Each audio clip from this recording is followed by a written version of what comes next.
All right, here we go.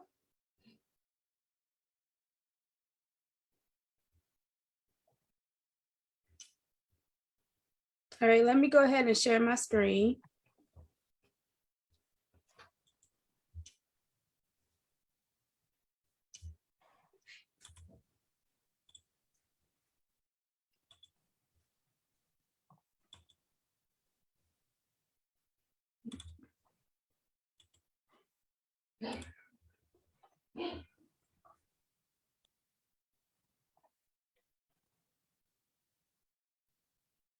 You're muted.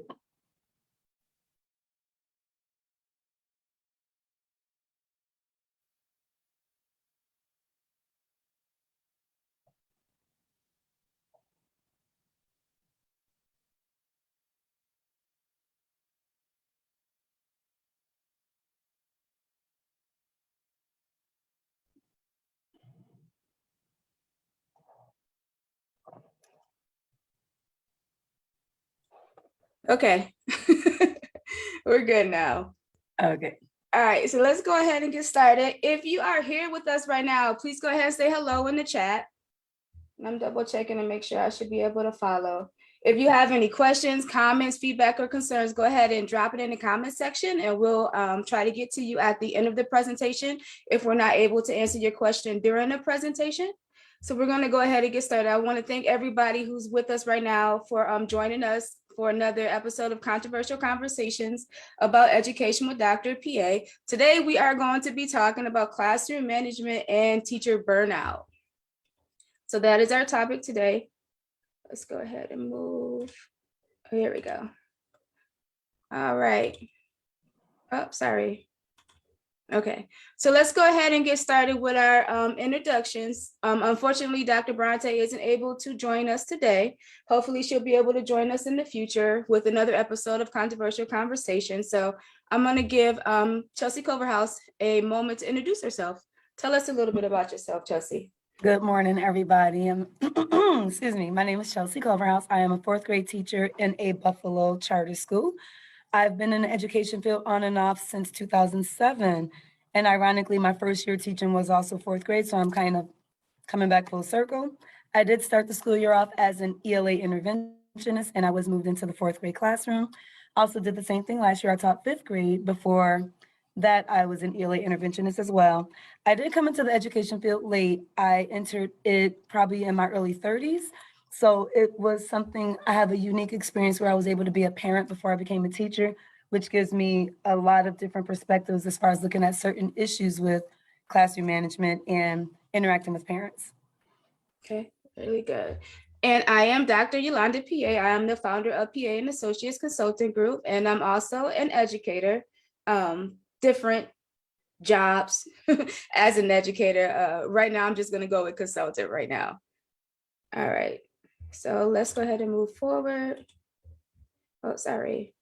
Here we go. All right, so here are some of the topics that we're going to have around the conversations. We'll start off with relevant definitions. We'll dive into some statistics because once again, I don't want you guys to think that this is just an idea that we came up with. This is something that's very relevant and there's statistics out there to prove how relevant it is and how the topic is so important right now, especially during the holidays. We'll touch on classroom management, post-pandemic, discuss a little bit about teacher burnout in high poverty schools, the role that administration plays in classroom management and teacher burnout, ineffective classroom management, and then we'll leave with some tips and resources, which I'll definitely drop in the chat once we move forward and end this conversation today.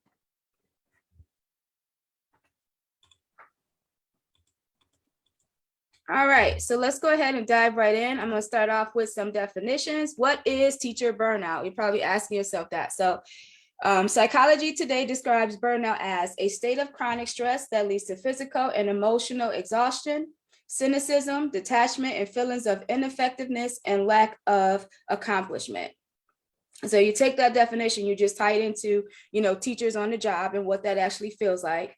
And then classroom management, I think that I could have found 1,000 different definitions for what classroom management actually is. This one actually stood out the most to me for so many reasons, because I think that when we think of classroom management, we just think of like discipline or rules, you know, and expectations, when in reality it's a combination of things, right? There's so many things that falls under the idea of what classroom management looks like. Well, at least what effective classroom management looks like. So for right now, I'm going to go ahead and go with this definition as defined by Suzanne Cappick. And it says, classroom management isn't simply about, hold on, let me move this out the way. Give me a second, y'all. Okay. Classroom management isn't simply about keeping everyone in their seats and quiet. It's about building strong relationships with your students, encouraging them to take part in their own learning, and sharing a little of yourself, right? So I want you to really take a moment to shift your mindset away from, you know, just thinking of classroom management as a form of discipline, when in reality, it's all of these things that's in this definition. It's building relationships. It's giving students the opportunity to be active participants. It's getting their feedback. It's inclusion. It's all of those things that come together to really create an environment where all students can thrive and feel safe and feel productive and feel like they're a part of a community. So I feel like that's really important when we move further in this conversation and talk about, you know, what is effective and what is ineffective classroom management and what it looks like. You got anything you want to add on to that, Chelsea, or are you okay to move on? Especially that strong relationship. A lot of times with classroom management, once you figure out the why as far as students and things they do, you can work around that to build that stronger relationship. Mm-hmm. Agreed. Okay. Sorry. All right. So let's go ahead and talk about it. All right. So I said I would talk about some statistics. And let me move this over here. I'm sorry. Okay, here we go. So teachers and principals are stressed and burnt out. I know some you, if you haven't been living under a rock, you've seen this in the media. Like it is everywhere, right? So teachers and principals are stressed and burnt out. And not stressed, you know, educators, just period, educators. You know, regardless of what role you're in, this is a very stressful time for educators. So teachers and principals are stressed and burnt out, and more than a quarter are experiencing symptoms of depression. Nearly 3/4 of teachers and 85% of principals are experiencing frequent job-related stress, compared to just a third of working adults. That's a third of all working adults.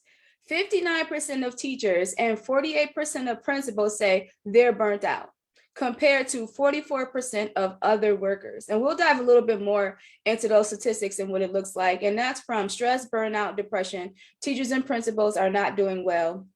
New data confirmed by Madeline Will. All right. So it's just some thoughts to really think about this throughout our conversation about why this topic is so relevant. Like what makes it so important right now? Got anything you want to add, Chelsea? No, I think those statistics alone, pretty much, that's overwhelming. It's like if you picture 100 principals in a room, 85% of them are extremely stressed out. And that's not just half, right? Like that's almost close to 100%. Like this is crazy. I think that also when I think about those numbers, like I want to know what's going on. And so like if we're talking about, you know, that percentage, like 85%, right? 90. What is the other 15% doing? Or what are their conditions like, right? That allows them not to be stressed out, for them to actually love what it is that they're doing. Because I think that when we talk about depression, that's really what it is. You go into this profession feeling like, you know, you're going to make a change. You're going to be the difference. You're going to impact lives, right? And then what happens is you're put in these situations where you're not able to do that. And it becomes stressful. And everything becomes strenuous. Yeah. And so that's like, what am I doing wrong? Mm-hmm. Right, where that depression sinks in. I think that it's hard for people to understand that's not really in the profession, because, you know, for the most part, I hate to say it, but they would like to think of teachers as like glorified babysitters. When in reality is, it's just so much more than that. There's so many things that has to go into the profession, not even to mention the level of education you have to have, the state testing that you have to go through. You know what I mean? All of the deadlines and different things, and the, you know, the data that you need for testing and the scores and all of that that goes into it. So it's definitely more than just being a glorified, you know, babysitter, but really thinking about the differences between, you know, because that's a huge gap, right? That 85 and then that 15% is a huge It makes you wonder, gap. what school are they at, or are they at that retirement point where they're like, I got one more year, so I don't care. Like we don't know. And that is a good thing to think about. What are they doing differently? That's a really good Yeah. point. Maybe that's the Mhm. small percentage that's about to retire, so it's not impacting them as much. Could be so many other factors that go into it. I'm happy you brought that up because I definitely didn't think Right. about that. But you could be on to something with that one. Mhm. All right. I'm sorry, my thing. Every time I click on it, won't let me go back. So let's go ahead. All right. So here we go. A little bit more statistics to move the conversation forward. And let me go ahead and move this out the way. Here we go. Okay. So let's talk a little bit about how the pandemic has influenced the way that teachers approach classroom management. And I'll start off with these statistics and then we could dive a little bit more into what this actually means. So almost 2 in 5 teachers plan to quit in the next 2 years, according to a June survey. That's June of this year. According to a June survey of members of the American Federation of Teachers Union. Now, this is a huge union. All right. And then the next one is from a study that was performed by the National Center for Education Statistics, also huge. And it says in March, it found that 44% of public schools reported teaching vacancies. And this has been this is well known. This has been all in the media. They talked about this, not even we need 10 or 15 teachers, but districts have reported needing hundreds of teachers to fill vacancies, right? So by LinkedIn's calculations, the number of teachers who quit in June was almost 40% higher than a year earlier. 41%, that's almost 50% higher than the previous year. And I feel like to me, this is very astounding because I know the pandemic was tough. Like the pandemic was really, really, really, really hard. It was challenging. We had to think on our feet and, go online learning, virtual learning, like right away without Really having thinking tools. outside the box, trying to come up with ways. And there was Right. no right or wrong. Everybody was just Mm-hmm. throwing ideas out there, like, what is working with you? How are you managing this? So we Right. were really all over the place. And so to think that, following that, so many teachers quit, right? I feel like in a way, so we knew this was hard and teachers got through it. What happened after the fact? I'm wondering why there weren't any, major changes that happened post-pandemic, understanding the challenges that everybody in education went through during the pandemic. And I'm wondering if that has something to do with the large percentage. You know what I mean? Because I feel like that was adequate time to learn from what went well, what did not go well, and then make those changes accordingly moving forward. Not just, for students and things like that, but also for staff, for teachers, for everybody involved. What could we do to make this learning experience more efficient, right? More purposeful? Why didn't those changes happen? I think we also have to think of who are those decision makers and how many of them have an education background, have a classroom background. If you've never been in a classroom, so when the pandemic hit, you're maybe asking teachers what are their ideas, but for the most part, they're just kind of coming together and saying, okay, this is what we're going to do. And I don't know if they're necessarily getting feedback from those who are in the classroom. So if teachers are not part of the decision-making process, those changes that really need to happen that we see every day don't necessarily happen. Mm-hmm. And that's very crucial. I'm happy you brought that up, Chelsea, because not even just thinking about the pandemic, right? Like how important it is to include the feedback of teachers because they're the ones that's in the classroom, right? You guys are the ones that's actually there one-on-one with these students and understanding the different things that's taking place and, possible solutions. And then to have it completely ignored or, disregarded and not even considered at all, it's just crazy. The same people, right, making these educational laws probably never stepped foot in the classroom. And I think that's something else that's important to really make known that, when you see these changes 9 times out of 10, it's not coming from educators. Right. I mean, when we look at, what was it, Betsy DeVos, she was the Secretary of Education, no education experience, just happens to be a billionaire. When you put somebody like that in charge of public education, who's never even been a public education student. Right. And then they're making these decisions for the entire country, which is even crazier, right? And then I feel like, especially when it came to her, just pushing her own personal agenda and not really considering what was best, for our students just nationwide was even more crazier. Right. The fact that she got that position was nuts. And I know everybody was in the uproar, about that happening just because of that.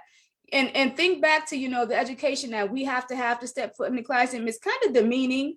right? To tell me I You need have to to have a have master's this. degree in New York to even be a teacher. Exactly. You can start teaching with a bachelor's, but oh, you got a couple of years to get that master's degree in addition to teaching. So I have so many coworkers who are teaching in the class and then going to class in the evening to get their master's degree. Mhm. I couldn't even imagine. I did it straight. Well, I went through a different approach. I did the master's with initial certification. So my first teaching job, I already had my master's. I could not imagine going to class after being in class all day. Like Right. that level of stress alone, because you have your own papers to do for your degree, and then you have lesson plans, you have grades, Mhm. you have behavior management, you have data binders that need to be completed. Right, exactly. So many things that we are held accountable for, right? Just to even step foot in the classroom and have people that, you know, just aren't held accountable at all, make those decisions is just even more depressing. This is probably adding on to, how It's teachers are interesting feeling looking right at now. the fact that if 2 in 5 teachers are planning to quit, when we first graduated, like the common thing to do was get your degree and then leave New York State because there were no teaching jobs. When I Mhm. look at my elementary school, I went to Waterfront. I remember the same teachers being there from pre-K kindergarten all the way to 8th grade. Teachers did not quit. Right. Either they loved their job or they liked the job security, whatever the case was, they stayed. And now if you look at a school and look at that same school in 3 years, it's a completely different group of staff. Like Yeah. the turnover rate is so high, but Mhm. teachers didn't quit then, but they're quitting now. Mhm.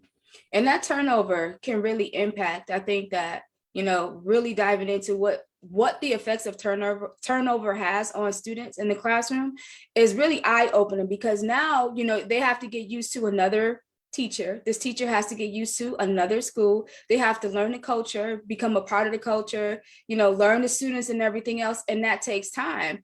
And what I've noticed, as an administrator, when that happens, is that students start to feel like, okay, this person is here, but they're not going to be here long. Why should I behave? Why is it important for me to listen to them and learn in this classroom? Because they're just going to leave. And I've heard students say this before, and I'm not blaming teachers for the most part. I'm not, because these are conditions that I definitely can't say are really good conditions right now. But with the understanding of the impact that it has on students moving forward, it's very detrimental to their success in the classroom.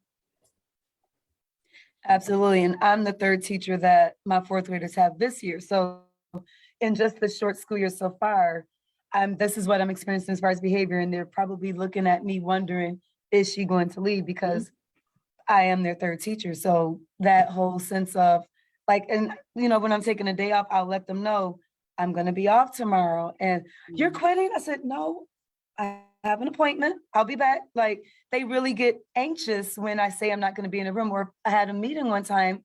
I said, I'm leaving for an hour. Are you coming back? I'm like, I'm going to be down the hall around the corner in the office. They Wow. really do get that sense of anxiety because I think they're just used to adults leaving them so frequently. Hmm. Most definitely. And that has an impact on them, a really big impact on them.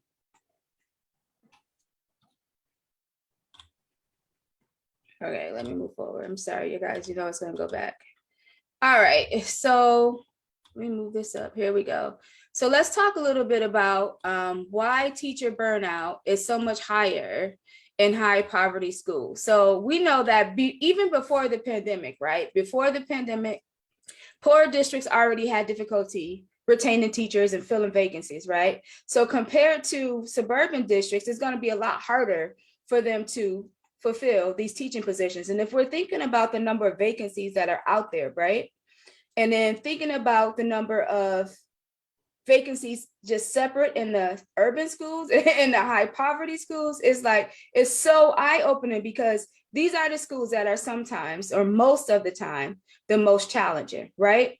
So some of the things that when I researched this topic, interesting enough, I've only included the topics that came up the most. And that was the deciding factors came down to school culture, school leadership, collegial relationships, having no voice, which what we just talked about, and compensation.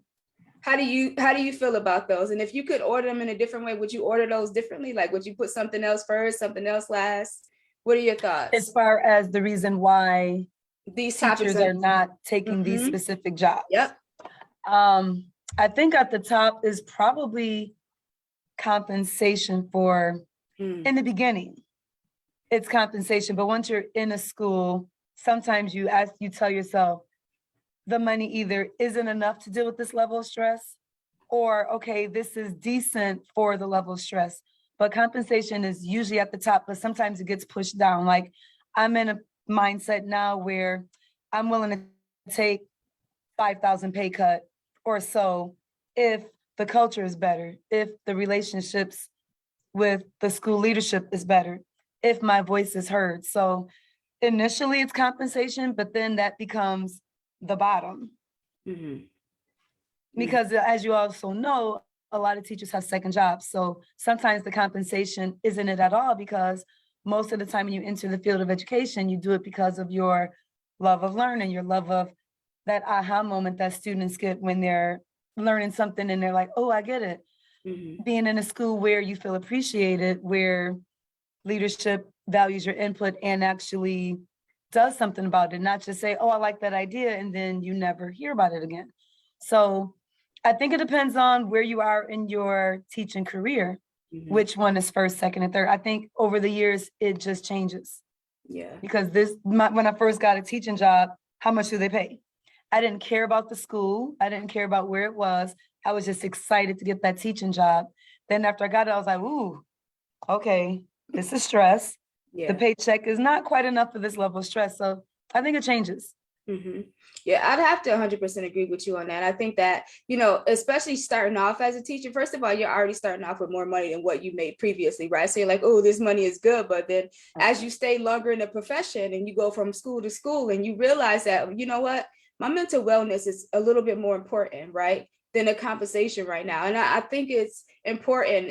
I like the fact that you talked about, how you started off that way, but then in that way, because, that comes with experience.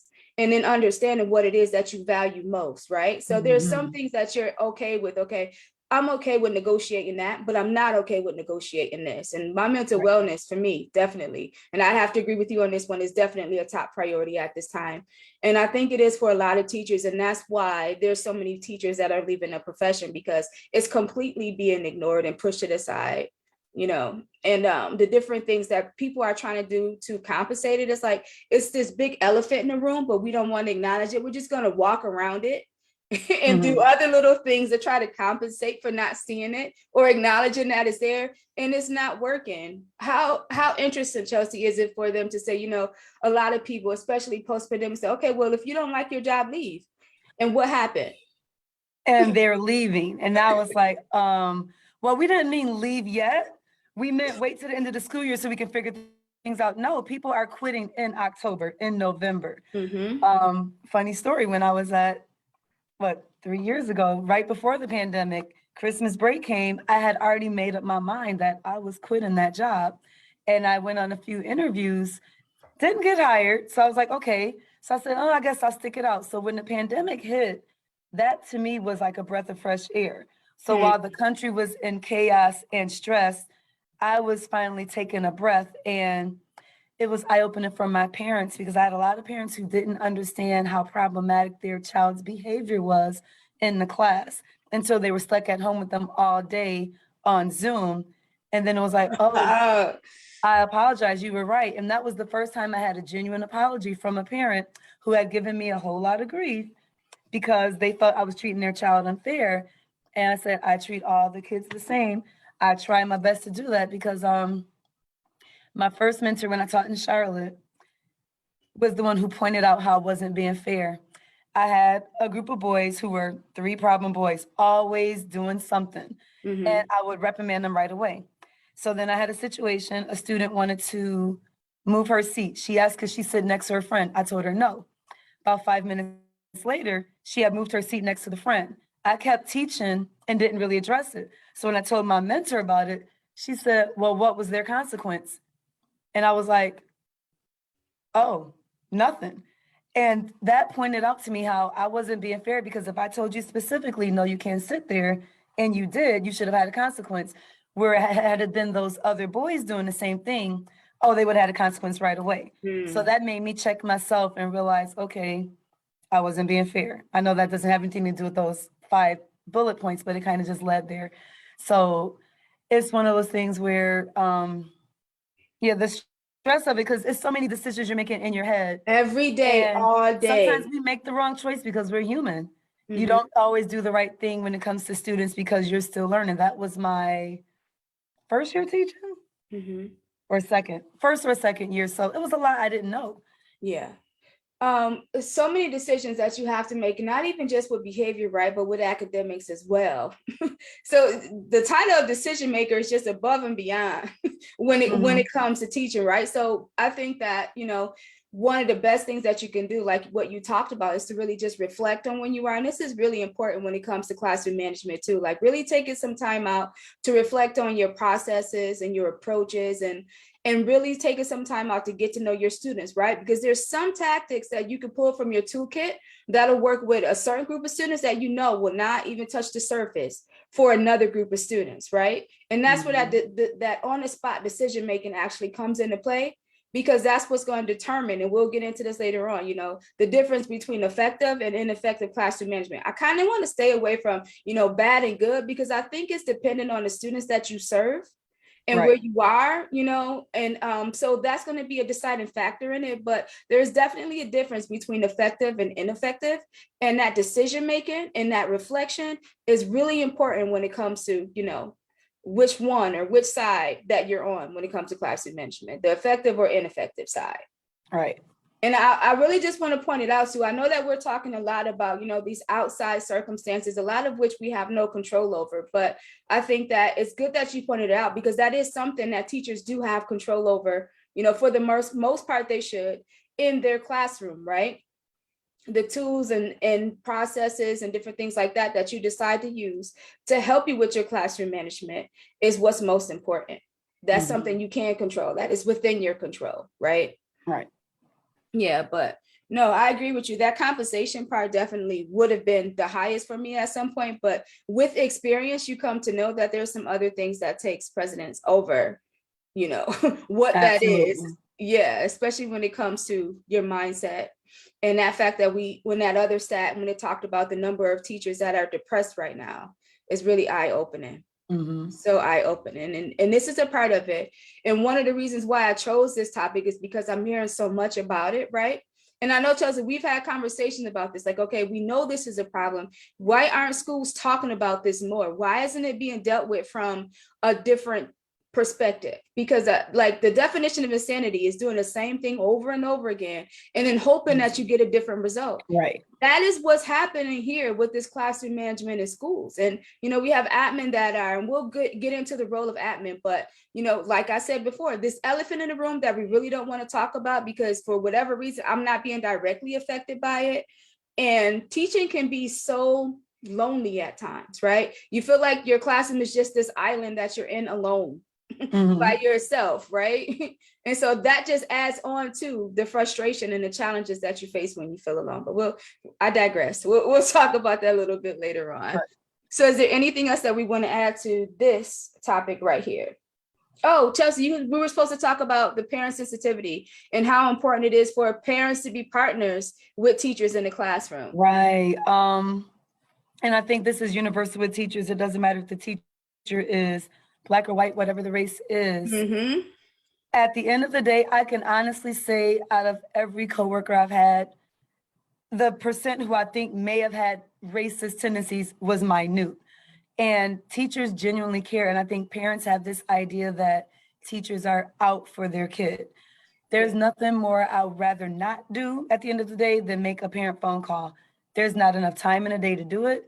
I know how it's going to go most of the time. I'm tiptoeing around trying to be sensitive to the parents' feelings. But at the end of the day, I want to say, listen, your child is acting up. What are we going to do to help your child? Right. But you can't attack a parent in that way. But you also need them to understand, if I have a job to teach 25 students and your child is being very problematic and stopping that, let's have a conversation about what we can do. What do you do at home? Like you were telling me, what are you doing at home that works? Because I'm not going to call you in the middle of the school day unless it's urgent. I'm not going to call because your child is tapping their pencil. Whatever they're doing is so problematic that I can't teach my lesson.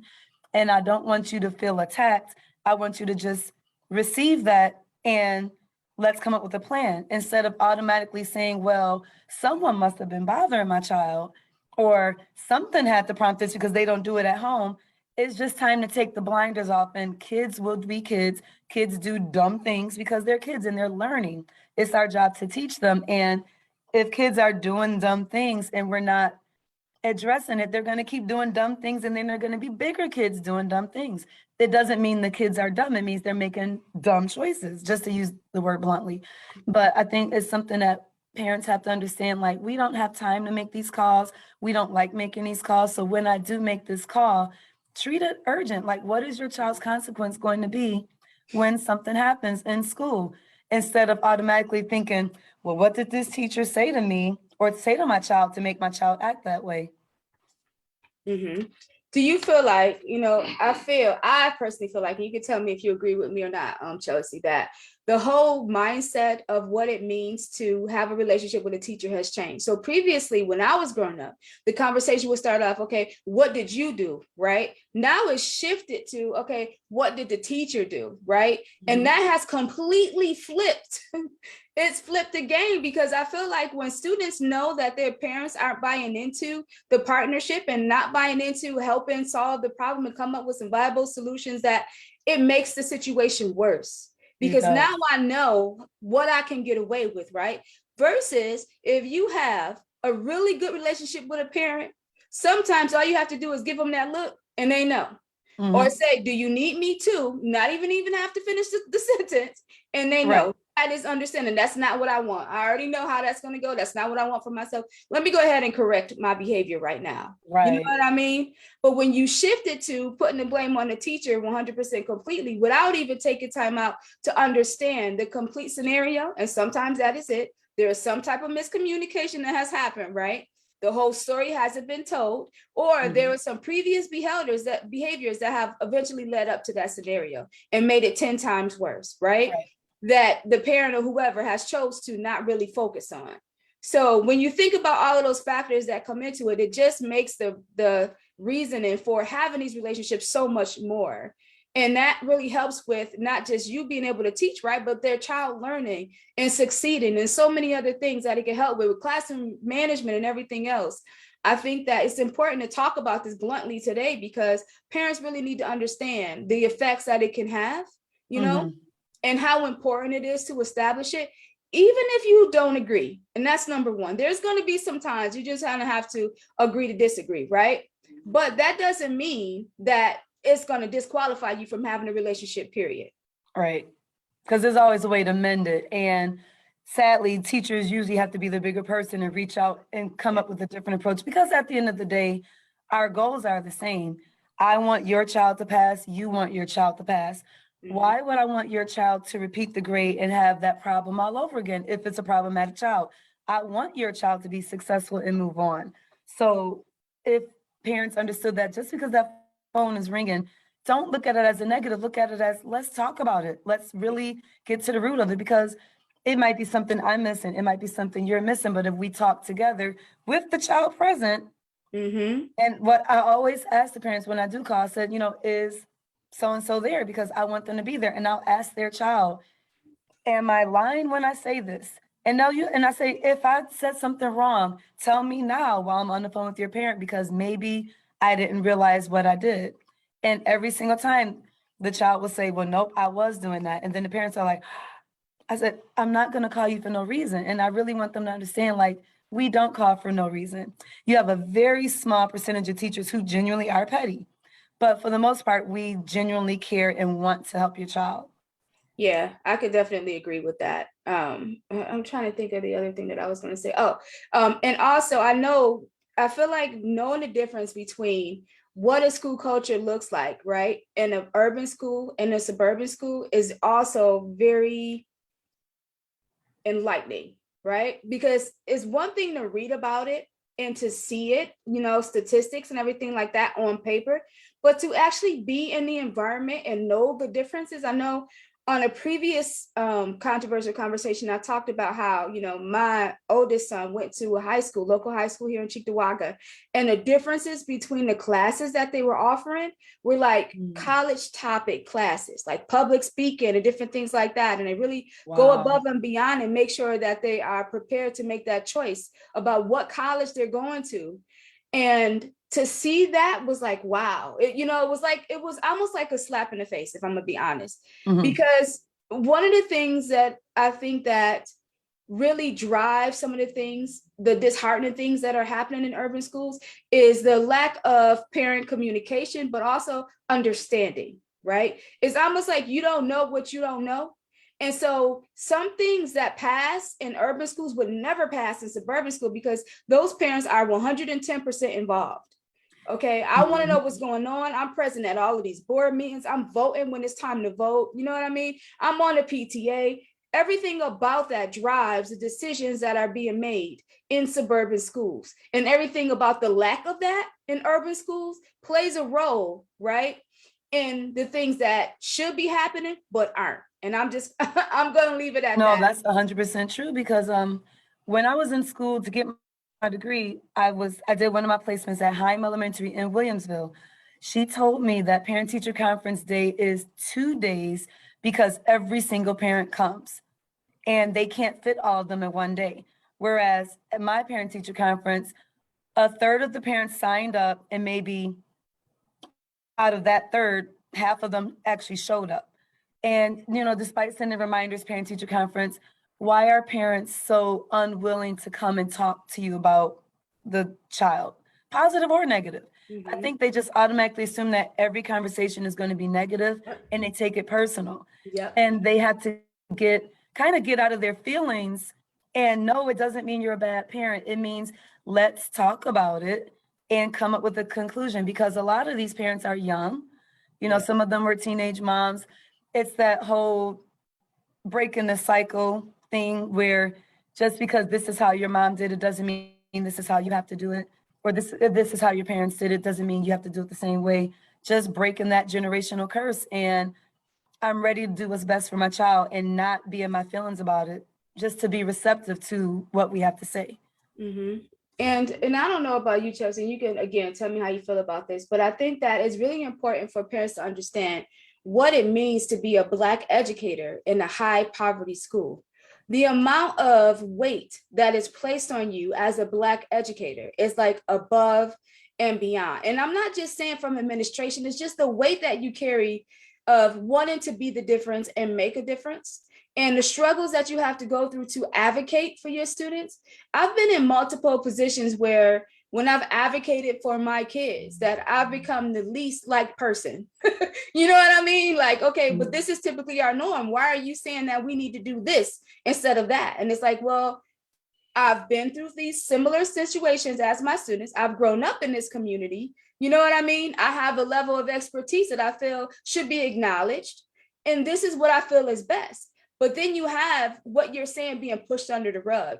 But you're back at it again, constantly all year long, fighting for what's best for your students and just needing parents to come on board with you to understand and be a part of that fight, because it's definitely a fight. It's a fight to, want to turn things around, to, ensure that your students are successful, to understanding the different things that they're experiencing, not just inside of the classroom, but outside of the classroom, and making it known. You know what I mean?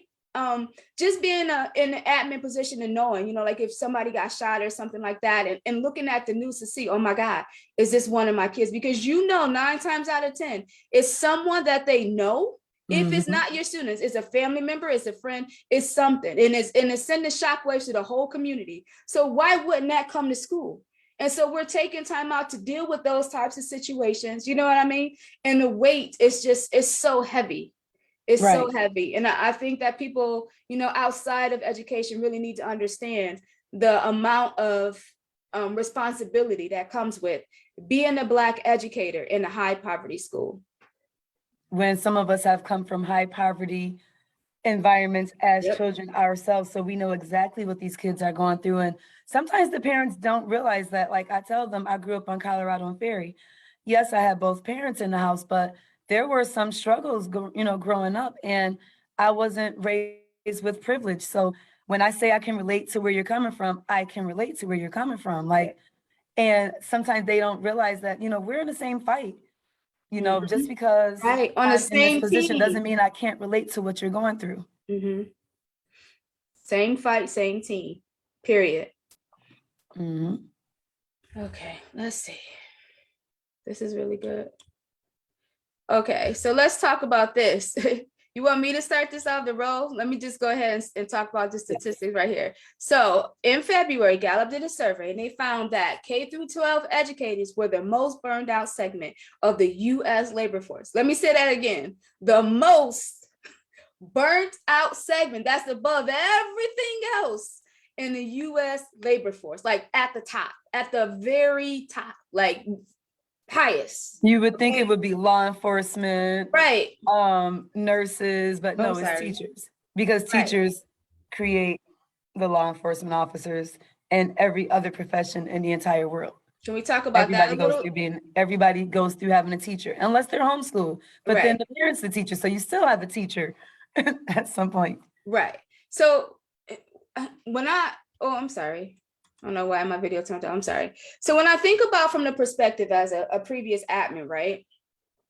Mine is kind of limited because when I was in this position, and I'm not calling out any names, when I was in this position, I wasn't allowed to do everything that I felt was best for our students, right? So from the perspective of where I was at that time, I could only do so much. But I do feel like when you're an administrator, it is important, number one, to make sure that you're known, right? Your teachers need to see you. They need to make sure that you're visible. They need to make sure that they can reach you, right? The other thing is to spend some time in the classrooms, right? Because then you get to see it from their perspective. And then you can offer different perspectives and solutions and different things like that. And the teachers kind of feel like, okay, they're willing to be a part of this. Let's work together to try to solve it. And I think the other thing about it is to not really ask your teachers to do things that you know you're not willing to do. If you know you were in that classroom and you weren't willing to, or you were unable to do X, Y, and Z, this is something you shouldn't be asking your teachers to do, right?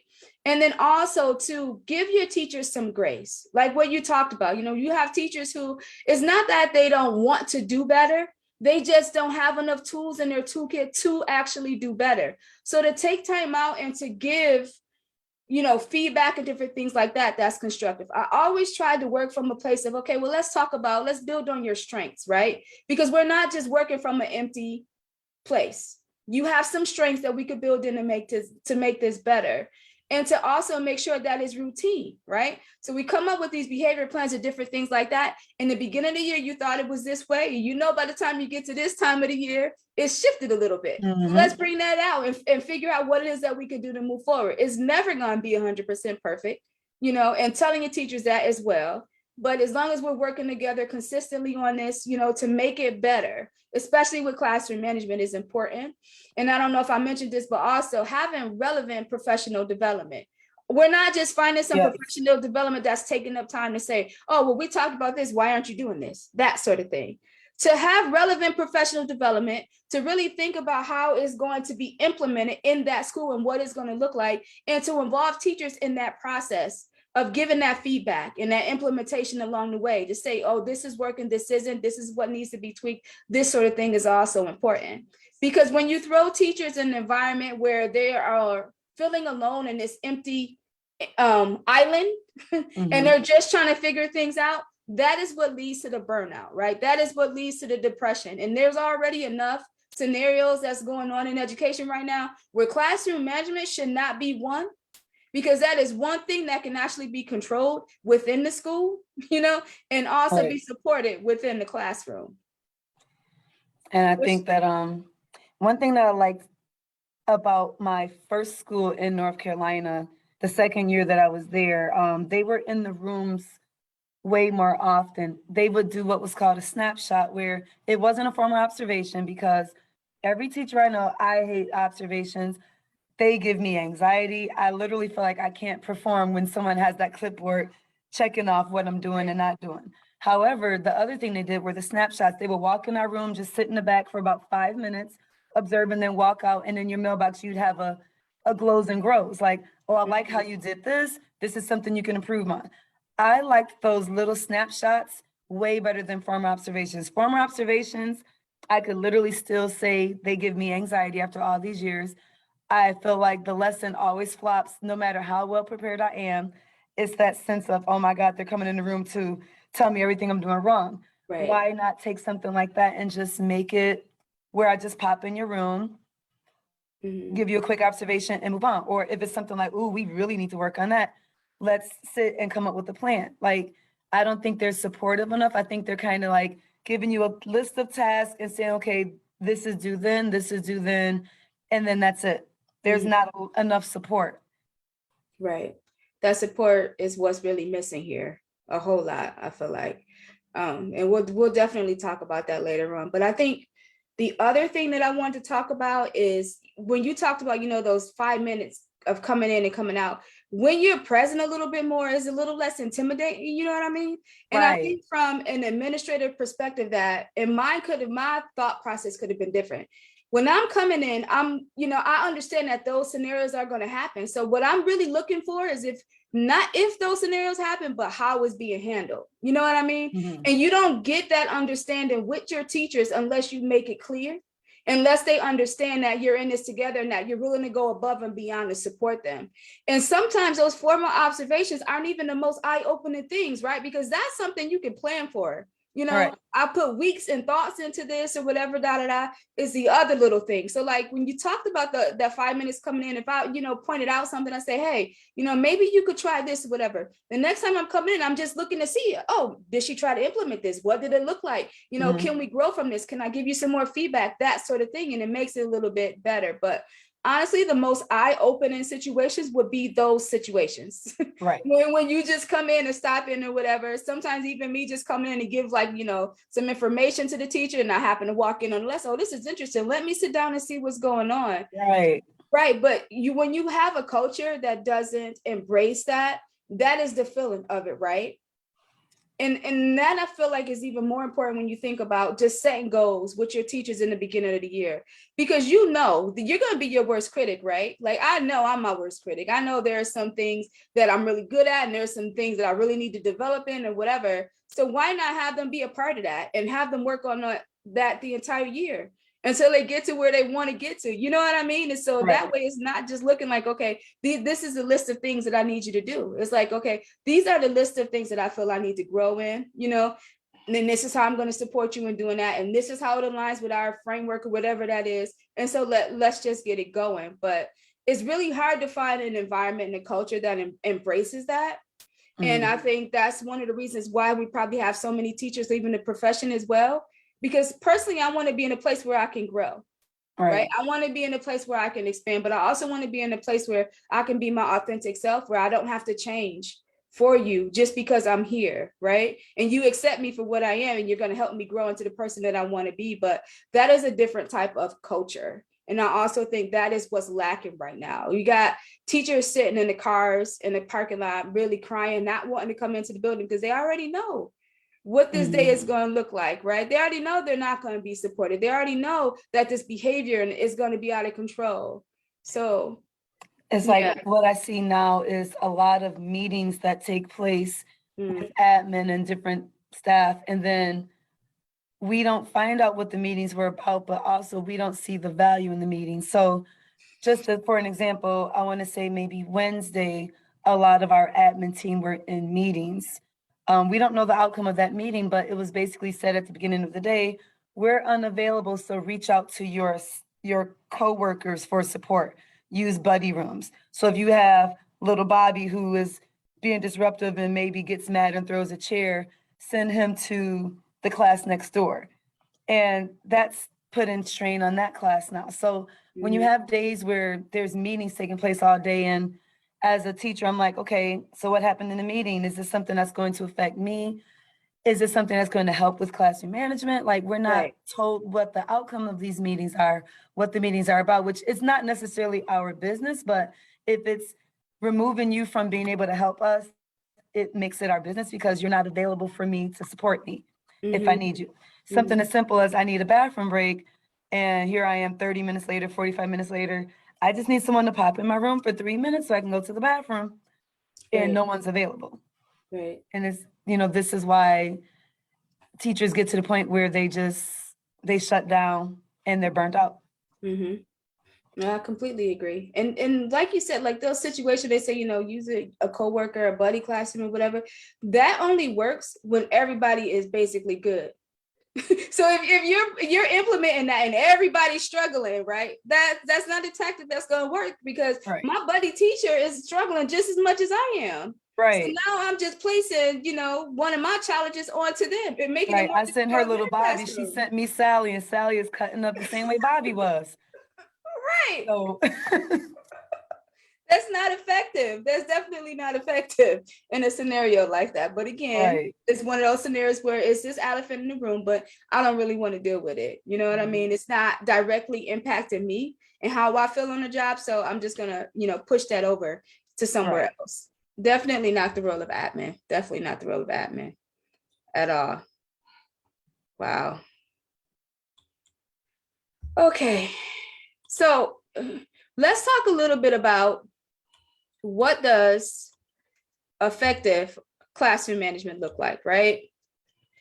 So, and I need to change it because I don't really want to say good. It seemed like a good idea in the beginning, but not right now. I really want to change the narrative to effective and ineffective, right? Because if it's effective, that means that you're getting the responses that you need to get to be able to teach efficiently, right? And if it's ineffective, it just means that you're not. Okay. Right. So the three top things that came to my mind, the first one is to merge academic and behavior supports, right?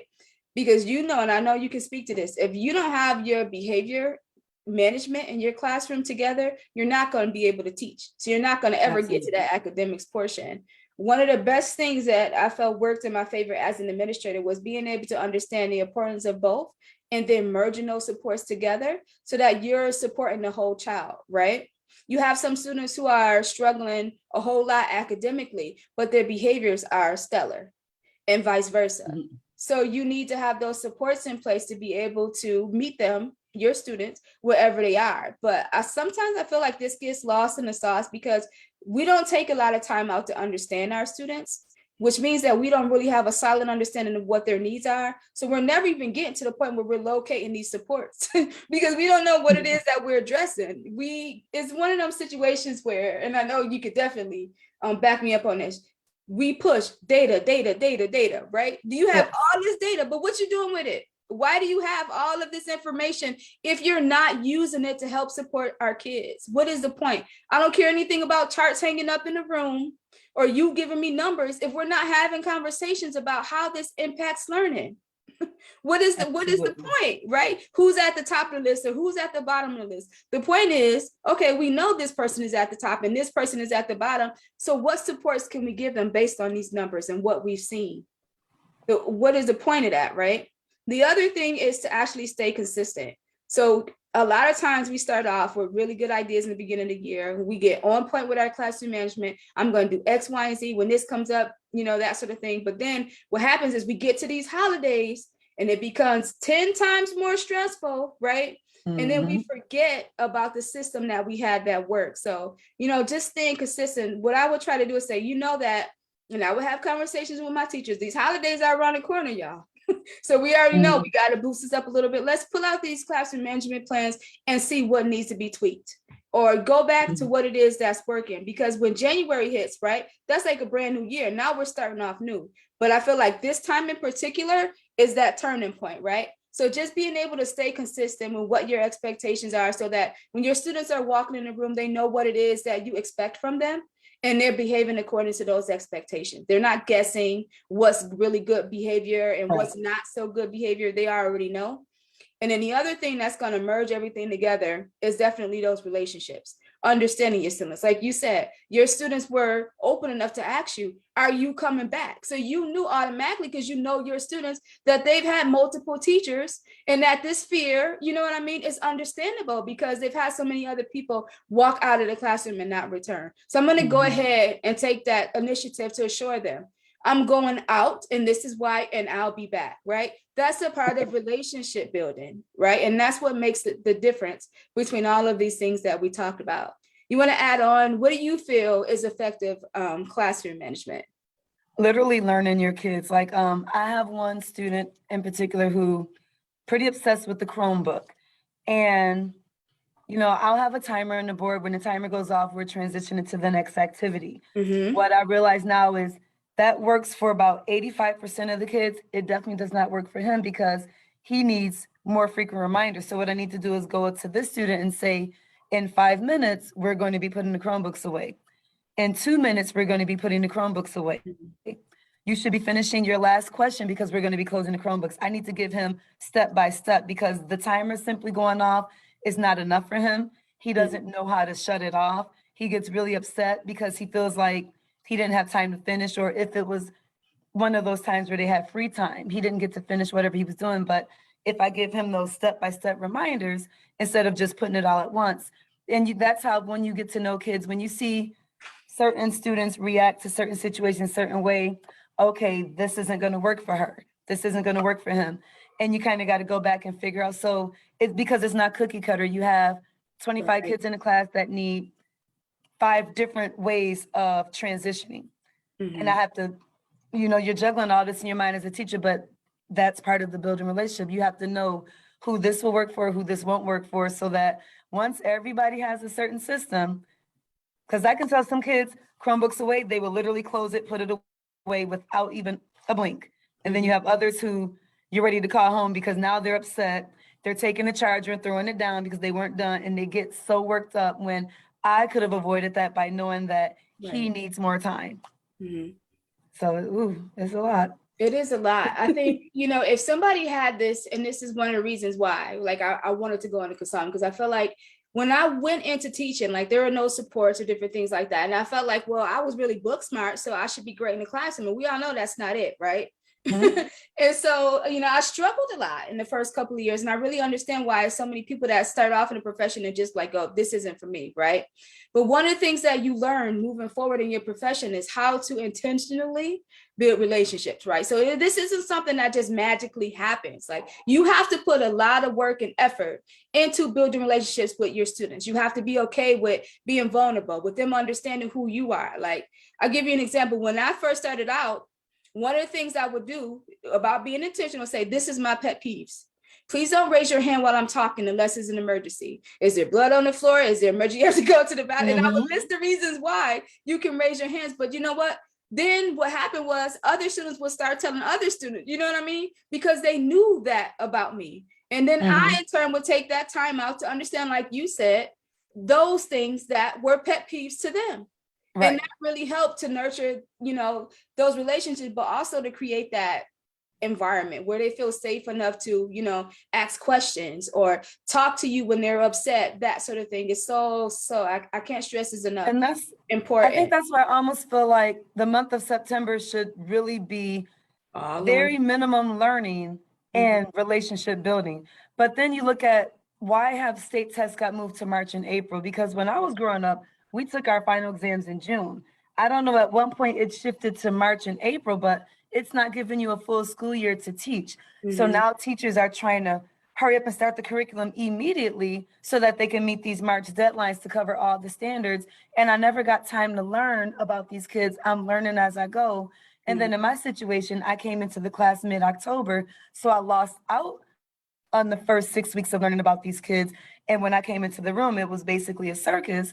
So now that I'm learning them one by one, had I had that time in early September, I feel like I wouldn't have had as many struggles. But now that I know what I'm looking for, it's like, okay, I figured this group of kids out. I'm still trying to work on you because I still don't know what your triggers are, but I'm constantly being aware of what I'm doing.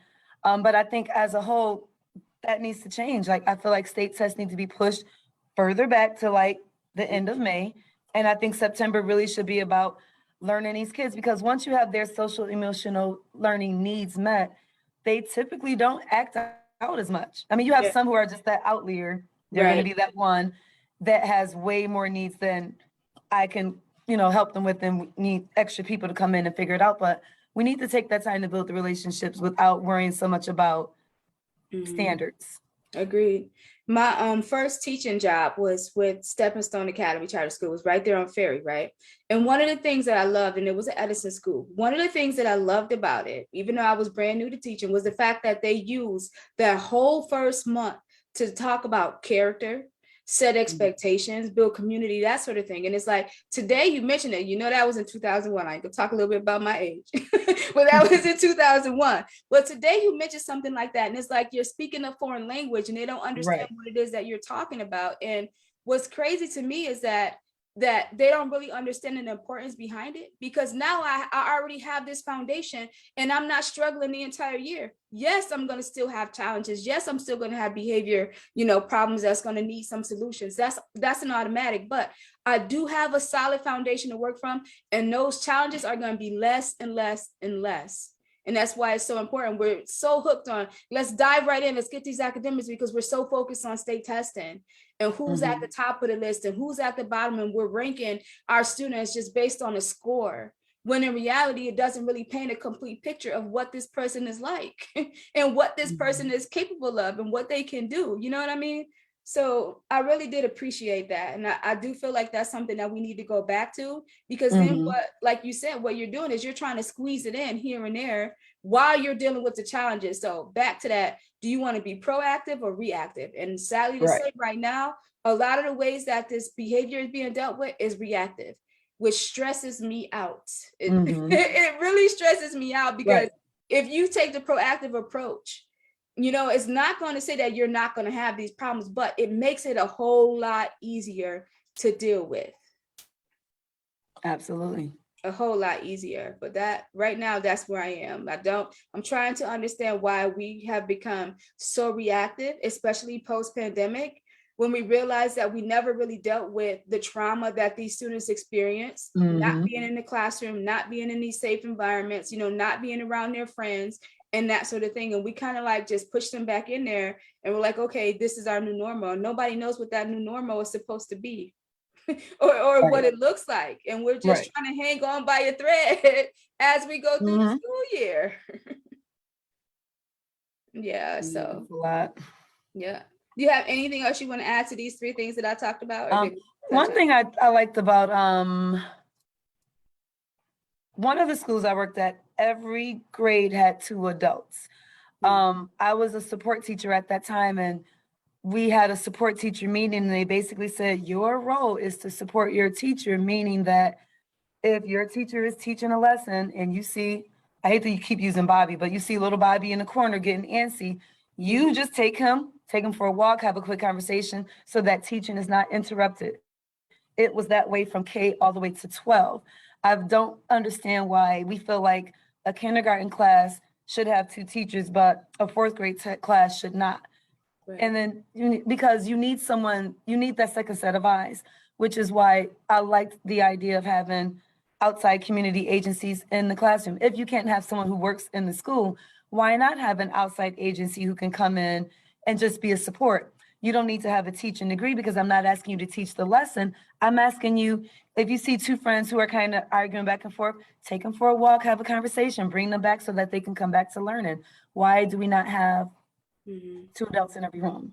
And I think that the academic and behavior support, that right there, is going to help as well, because then they're building relationships with the student too. Or supposed to have those supports. Like I've seen sometimes where they have like, an aide for that level, or that, for that grade level particularly, but then having that person pulled, right? So this person is out, now I need to put you here, that sort of thing. That happens a whole lot. and it kind of like defeats the purpose, because especially working in a high poverty school, right, where we know our students are already coming to us behind, you need that extra support. But it's almost like I want to get into why the system is designed that way, and the importance of parents just understanding how the system works, and how important these relationships are to try to combat these inequities and inequalities that we face in this educational system today. Is just above and beyond. But yeah, we could probably go on for a whole nother hour or two just talking about that. So I'm just gonna move forward. That'll be next month's topic. Right. Before I get into it. But okay. So here's our next topic. And this actually comes from what we just talked about, right? Why is self-care so important right now for educators? Because if you aren't effective for yourself, you can't pour from an empty glass. Yep. And that's what so many of us are doing. Even right now, I'm in the classroom today, but today was necessary because, as I keep saying, since I was put in the class late, the class needed a whole lot. And it's not enough hours in the day for me to stay after school every day till, 5, 6 o'clock. So I said, you know what? I'm going to devote a Saturday. I'm going to just go in there and completely go at it. That way, when I get off work, home is home. Home is not a Yeah. pile of papers to be graded here. Like I'm trying to focus this year on keeping school and home separate so that once I go home, I can leave my laptop in the classroom and not worry about what I'm supposed to do the next day. So I just needed that extra time here. But I think it's so important as teachers that we not just leave right at dismissal and take all that home with us, because you need time away. Your mind needs it, your body needs it, your soul needs it. Yep, everything. And the struggle with understanding where that middle ground is, right? I think one of the most eye-opening experiences for me, as a parent and as an educator, was the pandemic. And I realized that my own kids were struggling with things that I hadn't even noticed because I had dedicated so much of my time and efforts into my job. And I think people need to understand the struggle as an educator. It's like we're pouring into your kids all day to some point where it's taken away from what we have left when we get home to our own kids. And I really had to understand that, and to create those boundaries. And I think that we could talk a little bit about what you said, those boundaries could look like. You have me from 8 to 4 p.m., right? After 4 p.m., that is my time. If I choose to reach out to parents, I can create a boundary. Okay, you got until 5, that sort of thing. And that's okay to do because your time is your time. But I guarantee you, when I'm on the clock and I'm here, you're going to get 100% of me. But I do need to have my time. Like I need to reclaim my time, right? So It's hard. It's very hard. And it's almost like in an environment, an educational environment, this isn't something that's talked about. It's almost like it's expected. Like I expect you to go above and beyond because you're an educator. But at the same time, I don't want to, you're not going to get any rewards for going above and beyond. I'm not going to acknowledge the fact that you're going above and beyond, right? I'm not going to give you the support you need, even though you're going above and beyond. But this is the expectation. And this is what also leads to burnout. Right? It's like you want teachers to have all of these high expectations, but you don't want to treat them as professionals. You don't want to understand that they're also human beings. Like I'm a person too. I have feelings too, right? I have things that's going on in my environment, in my home life too, right? Just like the kids do in our classrooms, that sort of thing. But having that understanding and being able to support your staff and say, and this what used to get me in the beginning of the year, if you need a mental health day, go ahead and take it. And then when you put it in, oh no, we can't. We had too many staff out on that day. You can't be stressed on Thursday. Sorry. Right. Or I'm going to have somebody in your place that's going to contact you anyway about what's, not happening in your absence. Like, no. We're literally at the point where it's like, they'll tell us ahead of time, no one else can take off Friday because there's too many people already out. And I understand that you do need a certain number of staff in the building, but what are the schools proactively doing to make sure they're not so understaffed? That part. Instead of pulling people from, different situations and different, responsibilities that they have and filling other ones that's being, neglected or whatever, what are you doing proactively to make sure that if this comes up, especially thinking in that, Chelsea, we know that the holidays can be stressful, right? It's stressful for adults, it's stressful for our students, because of whatever's going on in their home life or whatever. But if you know this is the scenario, so what are you going to do to be proactive in case this comes up? Right? Yeah. There's certain things that you can do that's within your grasp to be prepared for when this comes up, because you can't tell a teacher that you can take a mental health day, but then when it's time for them to do it, because they've gotten to that point, oh, this isn't the right time. How are you going to regulate? Like I'm stressed today. I'm stressed right now. I can't put my stress on hold until next week, Tuesday. Exactly. and you're right. If I don't have anything to give, is it really benefiting my kids to have me in that classroom that day? Right. No, and you're right. You can't pour from an empty cup. I need to have something to give, which means that I need to have adequate supplies for myself first. And then I can pour out, but not giving me the time to recoup and understand that. to come, get my bearings together, whatever, and just put me back in that classroom is not just stressful on me, it's stressful on my kids. I cannot tell you how many quiet days I've had in my classroom because I needed a mental health day but couldn't take it. So my approach would be, well, this is just going to be a quiet day. We're just going to do review. You know what I mean? Some study work or whatever, that sort of thing. And that was my way of coping with it, so that, my kids are still learning. I'm still present, but I'm still taking that little mental break that I need to be able to make sure that I can show up completely the next day and be ready to go.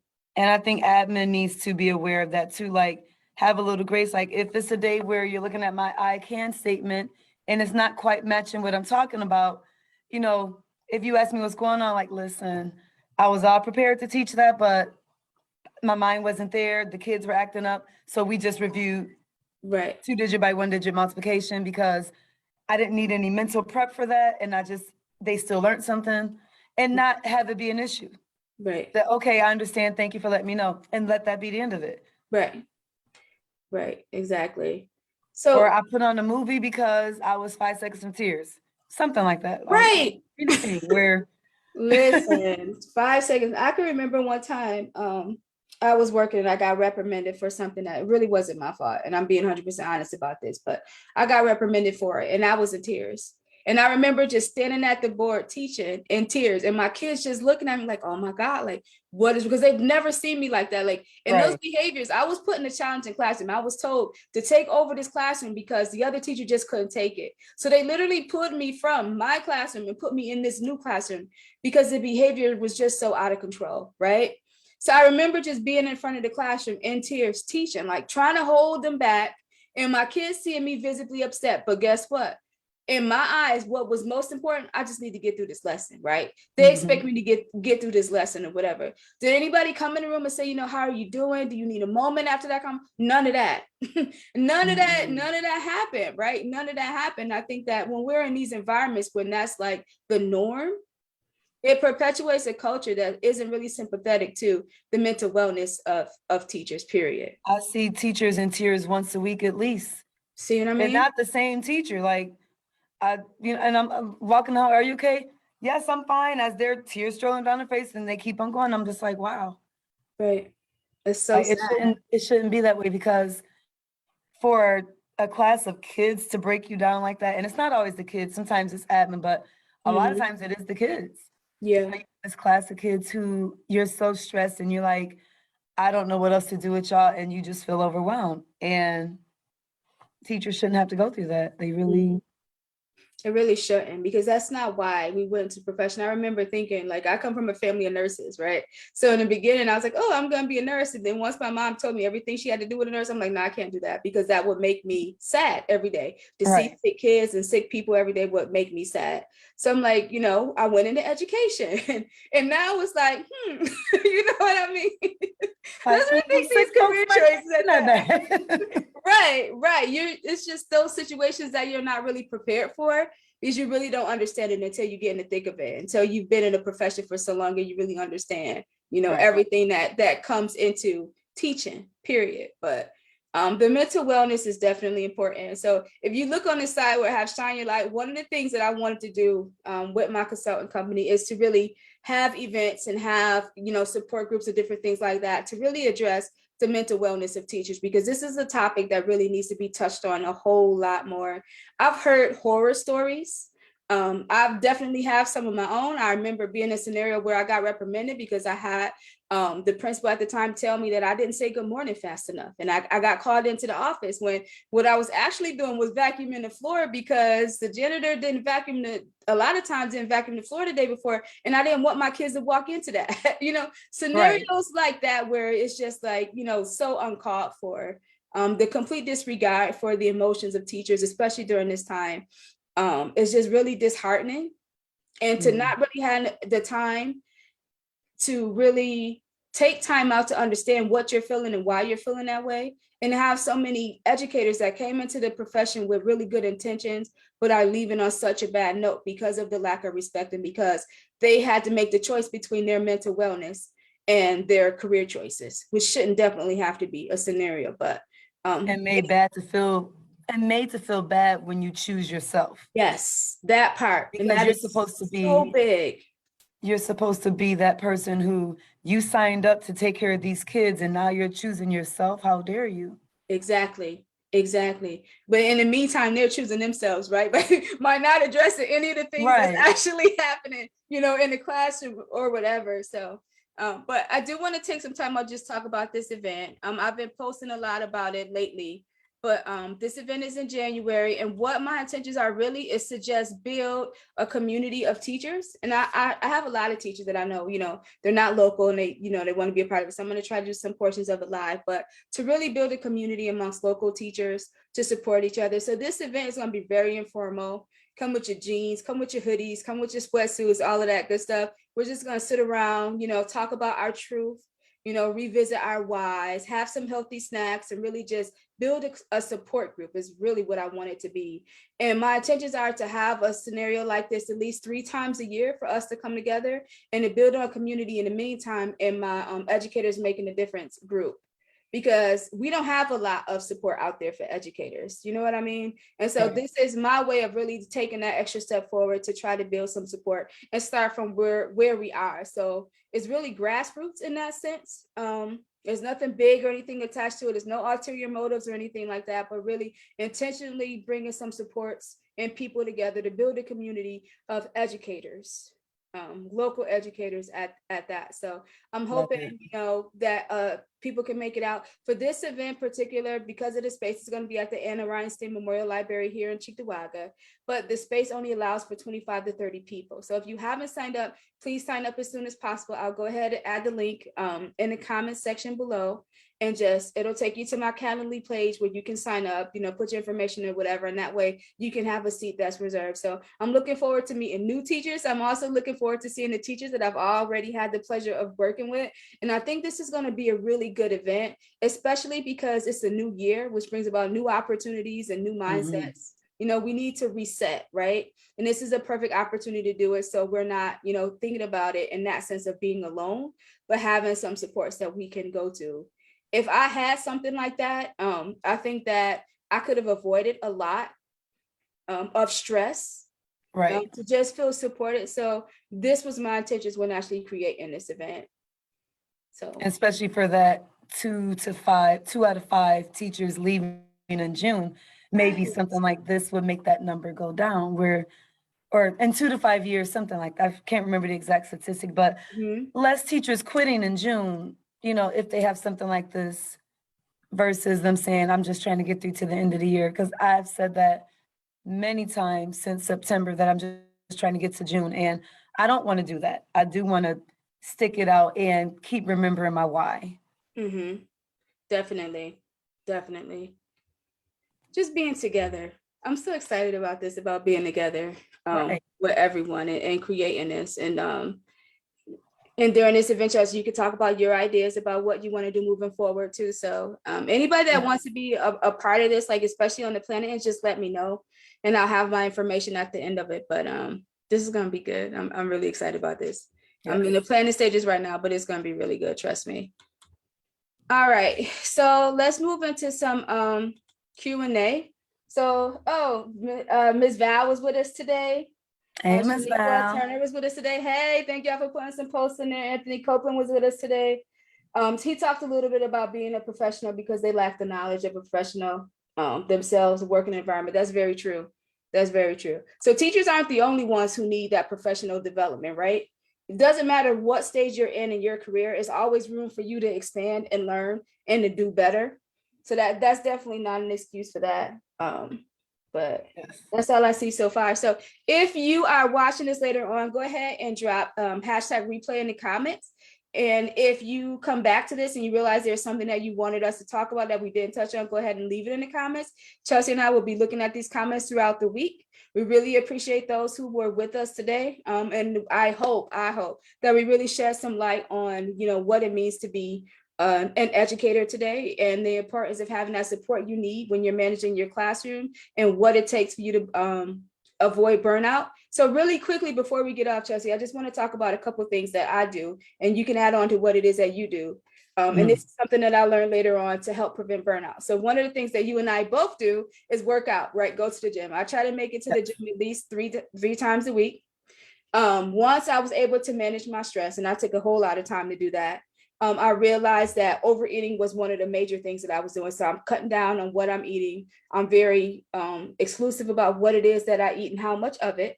And the other thing is really taking time out to do things that make you happy, whatever that is, right? If that's reading, if that's shopping, whatever it is that makes you happy, you need to take some time out, intentional. I don't care if you have to have a schedule, right? But be intentional about doing the things that make you happy, because if you're ignoring that, nobody else is going to focus on that, and you're not ever going to get the time to do it. You don't need permission, I guess is what I'm trying to say.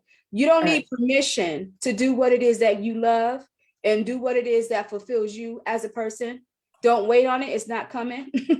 You just have to be intentional about doing that, and then really creating boundaries like what we talked about. What are your non-negotiables? What are you willing to deal with, and what are you unwilling to deal with? You know, and what do you need to do to make sure that your mental wellness is a priority? Do you want to add on to some of the things that you do? Pretty much the same thing as far as, trying to take care of your body. Like that's something that I've been doing more recently, and I realize how much better I feel in the morning, especially if I can get that first thing in the morning workout before I go to work. Music is one of my go-tos. I really love to just kind of zone out and listen to music. And I've recently started listening to educational podcasts. Oh, that's a And good one. I actually like them. Like there's a teacher she's a former teacher, a technology guru, and I started following her during the pandemic because she was very helpful as far as those online lessons. But listening to the different things that she talks about as far as how to organize your classroom and things like that are actually relaxing to me, because it reminds me of, oh yeah, I can try this too. Because right now I'm trying to be proactive, and if I get my room finally the way I want it in December, January through June is going to be a breeze-ish, because we know how things are in the classroom. Something's going Right. to happen, but at least it Expect the won't be unexpected. right. But I realize now that when my room is in chaos, the kids' minds are going to be chaotic too, and my mind is going to be chaotic. So I'm just getting to a place where I'm trying to reorganize everything in life, because I feel like once that's all done, then I can kind of just take it all in, and it makes me feel better to organize it. And I'm struggling with that right now. So that's one of the things that I do. Ironically, even though it's a struggle for me, it's fulfilling fixing things, if that makes sense. It's like Yeah, I'm feeling a because sense of accomplishment by, oh, I finally got that data wall up. I finally got the library, which that's what I'm working on right now. Next is my classroom library. So once that's done, then I can just say, ah, right. Is that feeling of completion? Because I feel yeah. like as a teacher, you never feel like anything is completed. Like it's always something you could have did more of, or could have did Right, better, that sort of thing. So when you're able to actually finish something and see the result, right. I can 100% relate to that. One of the things that I've learned, especially when we talk about personal growth, is that you're always going to feel that way, especially when it comes with your own personal goals and different things like that, unless you're stagnant. Right. If you're one of those people who you're always looking for ways to grow and ways to expand, that sort of thing, and new knowledge and that sort of thing, you're never going to feel like anything is completed like 100%. So that's one of the things I've been working on, to just be content with understanding that.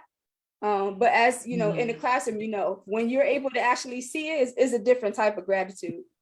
Right. Oh, that's the other thing I try to do. Every day I try to list 5 things that I'm grateful for. Mm. It doesn't matter how big or how small, but every day I reflect on 5 things that I'm grateful for. I had a parent suggest to me that I do daily affirmations.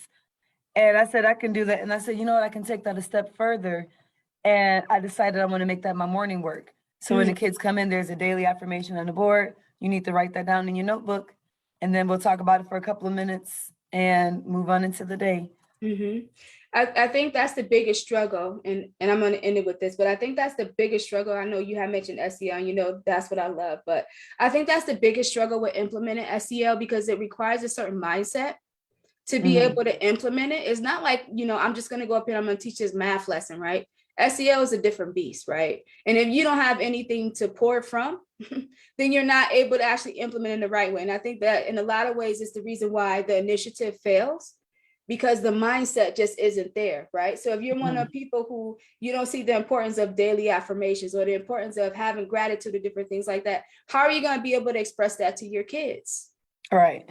it's unreasonable. You're not going to be able to do it. It's not going to work. So, but if you are listening to us right now, you can also drop some comments down about what it is that you do to help avoid burnout and some of the things that you do to keep yourself from pouring from an empty cup.